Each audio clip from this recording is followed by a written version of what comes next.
এই ওইখানে আমি তো সাগরটা দেখতেছি। এই বাসা ভাই একটা পুরো ভিডিও করে বল দাদা।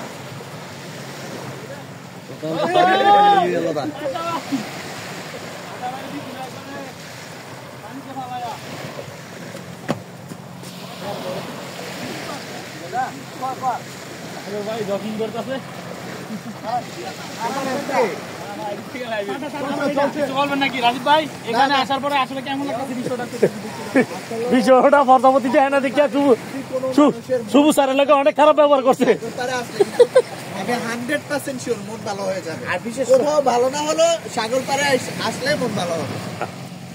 একা একা আসলে মন কখনোই ভালো হয় না। আরো রাজীবের মন খারাপ ছিল একমাত্র ওই প্রজাপতি দেখতে পারে নাই, কিন্তু এখানে তার ইয়াটা পূর্ণ হয়েছে, পরিপূর্ণ হয়েছে। এখানে সে মনটাকে তার সতেজ করতে পারছে সাগর দেখে। ঢেউ দেখেন কয়টা ঢেউ কম তুই গাড়ি মেরেছে কেমন।